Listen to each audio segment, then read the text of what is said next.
Hi friends, I'm Namrata Dagra, twice UG Senate qualified in English, and I welcome each one of you with a big heart once again on Groot Academy. Friends, so finally today we are in the final section of our video on narration.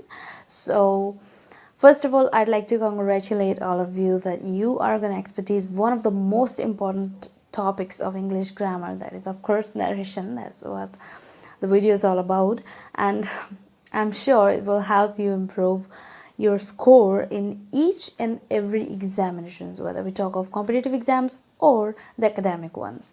So first of all, let's recapitulate what we have done in narration by now.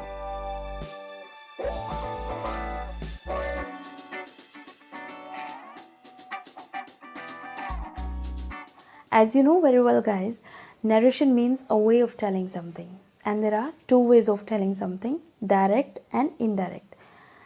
And in narration, these are called direct speech and indirect speech. While changing from the direct speech into the indirect one, the reporting verb changes according to the reported speech and vice versa.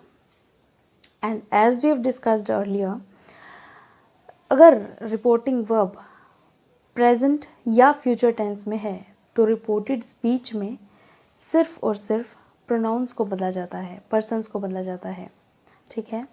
और formula क्या है, सन upon 1 2 3। और अगर reporting verb past tense में है तो reported speech में तीन चीज़ें बदलती है। कौन कौन सी, person, verb and words. Persons को चेंज करने का फॉर्मूला क्या है, सन अपॉन 1 2 3। और वर्ब को चेंज करने का फॉर्मूला जो कि हमने लास्ट वीडियो में डिस्कस किया है पार्ट 2 में, वो है अगर वर्ब की फर्स्ट फॉर्म दे रखी है तो उसको सेकंड फॉर्म में चेंज कर दो, सेकंड फॉर्म है तो हैड प्लस थर्ड फॉर्म में चेंज कर दो। इसी तरह से अगर आपने वो वीडियो नहीं देखी तो आप देख लेना। और थर्ड चीज़ जो है words that show nearness of place and time, तो उसके लिए यहाँ पे एक टेबल मेंशन है, तो उसका आप उस पर नज़र डाल लीजिए, और अगर स्क्रीनशॉट लेना चाहें तो वो ले सकते हैं और इसको लर्न कर लीजिए। Now we'll learn how to change imperative sentences into the indirect speech. So, do you know what the imperative sentences are? Okay, don't worry, let me tell you. ये sentences वो होते हैं जब आपकी मदर आपसे बोल दे कि बेटा एक गिलास पानी देना, प्लीज़ दरवाज़ा बंद कर दो, बेटा ये बॉक्स उठाना है यहाँ से। So these are imperative sentences. अब पता कैसे चलेगा कि ये इम्पेरेटिव सेंटेंसेज हैं, तो इनकी एक आइडेंटिफिकेशन होती है कि ये हमेशा वर्ब की फर्स्ट फॉर्म से स्टार्ट होते हैं, और इनमें हमेशा या तो कोई ऑर्डर होता है, या रिक्वेस्ट होती है, कमांड होती है, या फिर कोई एडवाइस होती है, प्रोहिबिशन होता है। इस तरह की चीज़ें जब देखने को मिले तो वो है imperative sentence. So come on, let's learn how to change them. My mother said to me, comma inverted comma begin, work hard, full stop inverted commas close। Guys इस सेंटेंस में हमें दो चीज़ों पर ध्यान देना है। एक तो ये कि जो रिपोर्टेड स्पीच है वो वर्ब की फर्स्ट फॉर्म से स्टार्ट हो रही है, वर्क। और दूसरी चीज़ ये कि ये एक एडवाइस भी है कि मेरी मदर मुझे एडवाइस करती है कि हार्ड वर्क करो, फाइन। तो जब भी रिपोर्टेड स्पीच में एडवाइस हो, सेड या सेड टू चेंज होगी एडवाइज्ड में। अगर रिपोर्टेड स्पीच में रिक्वेस्ट हो तो रिपोर्टिंग वर्ब चेंज होगी रिक्वेस्टेड में। अगर रिपोर्टेड स्पीच में ऑर्डर है तो रिपोर्टिंग वर्ब चेंज होगी ऑर्डर्ड में। अगर कमांड है तो रिपोर्टिंग वर्ब बनेगी कमांडेड। अगर वार्निंग है तो रिपोर्टिंग वर्ब बनेगी वार्नड। और अगर एड्रेस है तो रिपोर्टिंग वर्ब बनेगी आस्क्ड। और कोमा इन्वर्टेड कोमा की जगह टू लगेगा, और बाकी के रूल्स बिल्कुल सेम रहेंगे। चलिए कुछ एग्जाम्पल्स देखते हैं। The principal said to the peon, comma inverted comma begin, ring the bell, full stop inverted commas close। Friends, in this sentence the principal orders the peon, so the sentence will be the principal ordered the peon to ring the bell, full stop। Order क्यों लगा, क्योंकि principal ने order किया है PN को, इसलिए reporting verb में ordered लग गया, और कोमा इन्वर्टेड कोमा की जगह टू लग गया, बाकी सेम, और लास्ट में full stop. Next sentence is Vishnu said to Chintu, comma inverted comma begin, please give me a glass of water, full stop inverted commas close. तो friends, expressions like please and kindly show request. ये request को express करते हैं। तो sentence क्या बनेगा? Vishnu requested Chintu to give him a glass of water, full stop. Dolly said to the servant, comma inverted comma begin, post this letter, full stop, inverted commas close. तो क्या बन जाएगा? Dolly ordered the servant to post that letter, full stop. या फिर Dolly asked the servant to post that letter, full stop. Asked और ordered दोनों ही आ सकते हैं यहाँ। The commander said to the soldiers, comma inverted comma begin, fire at the enemy, full stop, inverted commas close. So the answer will be the commander commanded the soldiers to fire at the army, full stop. Neeraj said to Jyoti, comma inverted comma begin, don't touch this wire, full stop, inverted commas close. Neeraj warned Jyoti not to touch that wire, full stop. ध्यान दीजिएगा friends, don't जब भी होगा तो उसको change करेंगे not to में, not to touch that wire. Next is Mannat said to Jashan, comma inverted comma begin, open the door, full stop, inverted commas close. तो क्या बनेगा? Mannat asked Jashan to open the door, full stop. So I hope now you're able to change the imperative sentences from the direct into the indirect speech. And if you're doing it for the first time, guys, then please do watch this video twice or thrice, and also watch the part 1 and 2 of my video narration, and so that you may understand the concept properly and learn all the rules. Okay, अगर आप first time narration कर रहे हो ना, तो please इसकी बहुत सारी प्रैक्टिस करना। वीडियो को 2-3 बार रिपीट करके देख लेना ताकि आपके सारे कंसेप्ट्स क्लियर हो जाएं।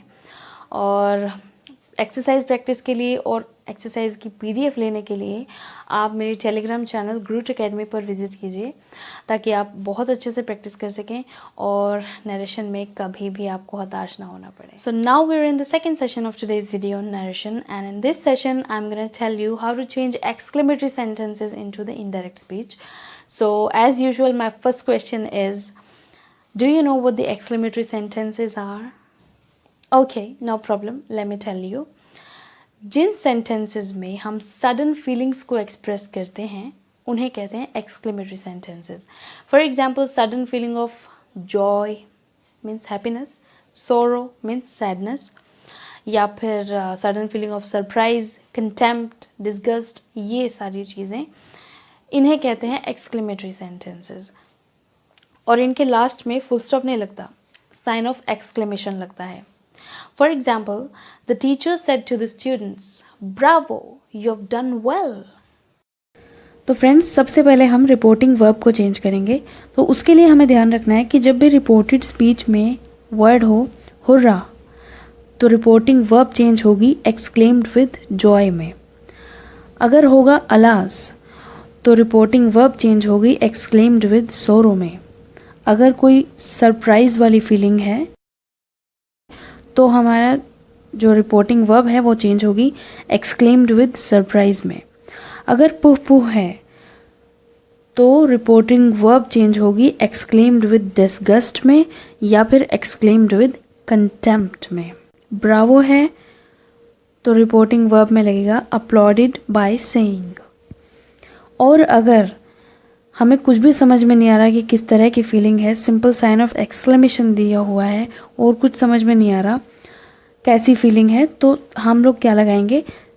Simple exclaimed. Coma inverted coma की जगह लगेगा दैट और व्हाट या हाउ, इन दोनों में से अगर कोई है तो इनको चेंज करेंगे ग्रेट, वेरी या बिग में। इन तीनों में से कोई एक वर्ड लग जाएगा तो सेंटेंस बन जाएगा सिंपल, लास्ट में आ जाएगा full stop. Sign of exclamation को हटा देना है। तो एग्जाम्पल्स देखते हैं। तो सबसे पहले हमारा वही एग्जाम्पल लेते हैं, फर्स्ट वन वाला। The teacher said to the students, comma inverted comma begin, bravo, sign of exclamation, you have done well, full stop, inverted commas close.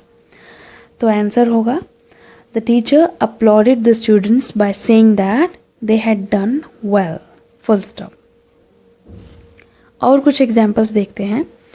Rajbala said, comma inverted comma begin, what a beautiful building it is, sign of exclamation, inverted commas close.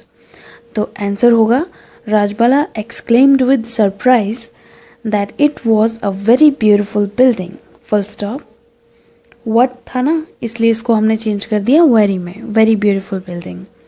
Next is Surendra said, comma inverted comma begin, hurrah, we won a lottery. Full stop, inverted commas close. तो answer होगा Surendra exclaimed with joy that they had won a lottery. Full stop.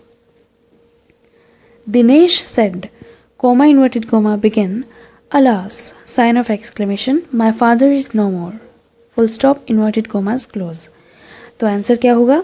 Dinesh exclaimed with sorrow that his father was no more. Full stop. So guys, finally we have arrived at the final session of our today's video on narration, and in this session we are going to change optative sentences into the indirect speech. So first of all, let me tell you what the optative sentences are. तो guys ये जो sentences होते हैं optative sentences, ये strong wish को show करते हैं. For example, if I say may you live long, so in this sentence I want you to live long, I have a strong desire that you must live long. तो इसी तरह की जो sentences होते हैं, इनमें भी फर्स्ट फॉर्म से ये स्टार्ट होते हैं और लास्ट में साइन ऑफ एक्सक्लेमेशन ही यूज़ होता है. तो फ्रेंड्स, ऑप्टेटिव सेंटेंस जब भी रिपोर्टेड स्पीच में होगा तो रिपोर्टेड स्पीच की शुरुआत में होगा मे और लास्ट में होगा साइन ऑफ एक्सक्लेमेशन. तो रिपोर्टिंग वर्ब जो है सेड या सेड टू, वो चेंज होगी विश्ड में और कोमा इन्वर्टेड कोमा की जगह लग जाएगा दैट. बाकी सारे रूल्स बिल्कुल सेम. तो एग्जाम्पल्स देखते हैं. Bharat said to Suman, comma inverted comma begin, may you live long, sign of exclamation, inverted commas close. तो आंसर होगा Bharat wished that Suman might live long, full stop.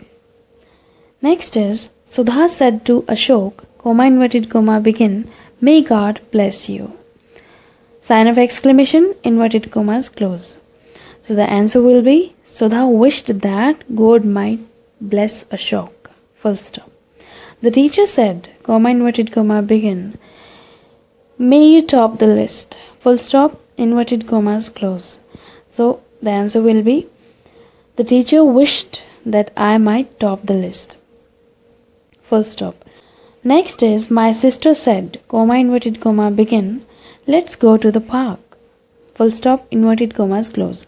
इस सेंटेंस में रिपोर्टेड स्पीच में लेटस आया है तो रिपोर्टिंग वर्ब प्रपोज्ड या suggested में चेंज होगी और लेटस चेंज होगा दे शुड में.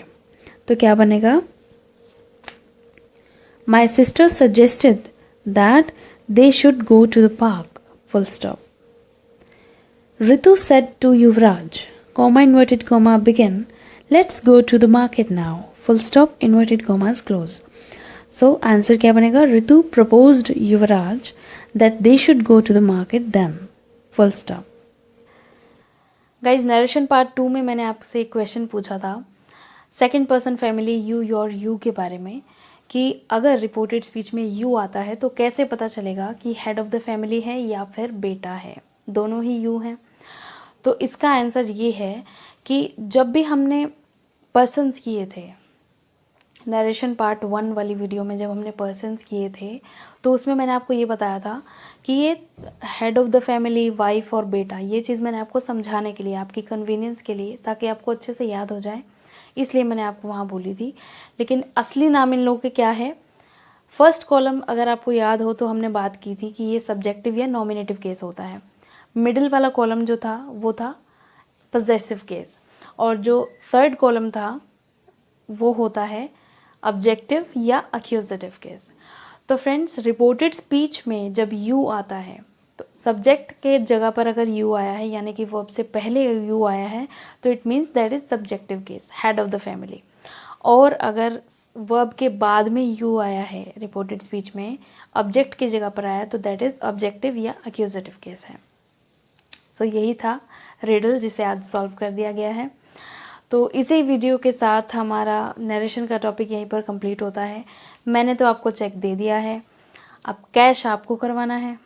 तो जाइए, ग्रूट एकेडमी टेलीग्राम चैनल पर विज़िट कीजिए और खूब सारे एक्सरसाइज प्रैक्टिस कीजिए, जद्दोजहद कीजिए, मेहनत कीजिए और कैश कराइए, कैश का एंजॉय कीजिए।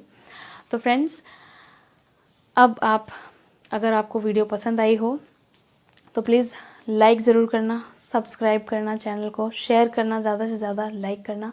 और कोई भी ग्रामर का टॉपिक अगर आप चाहते हो कि मैं पहले कवर करूं तो आप उसे कमेंट सेक्शन में आप मुझे कमेंट करके बता दीजिए, तो मैं उसको पहले कवर करूंगी।